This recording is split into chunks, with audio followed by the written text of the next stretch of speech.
Des relations qui soulèvent de nombreuses questions autour le prince de terroriste Tamim bin Hamad, qui héberge une base militaire turque au Qatar. Il s'y impliquait dans toutes les actions destructrices d'Erdogan, du l'océan au Golfe. Les deux hommes ont été insistés pour saboter tous les pays d'Arabes qui rejettent leur projet de sabotage.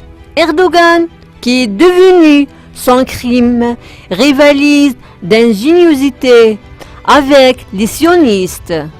Il partit à tous ces projets et travaille de les soutenir financièrement, opérationnellement, sans penser au retour de ces politiques au peuple du monde arabe à travers la construction du barrage Eliso sur le Tigre en Irak. Le régime turc travaille avec le soutien financier de Tamim bin Hamad sur la propagation locale. L'Irak n'est pas le seul à avoir été exposé au complot d'Al-Hamadain et Erdogan, mais ce dernier cherche à détruire aux intérêts de l'Égypte et à empêcher la stabilité de sa sécurité nationale, parfois par la publication du régime al-Bashir que la région de Haleb, suivie au Soudan, et parfois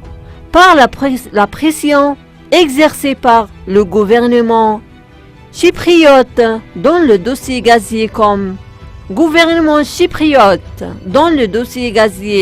comme la Grèce. Troisièmement, à travers le soutien de l'Éthiopie dans le projet du barrage de la Renaissance. En Syrie, le système d'Al-Hamadain qui a soutenu les groupes terroristes sur le territoire syrien. Il a justifié l'intervention militaire turque en Syrie pour protéger ses frontières et empêcher l'expansion du terrorisme, tandis que le sultan d'Erdogan s'étendait au Moyen-Orient dans l'espoir de récupérer son empire ancestral perdu.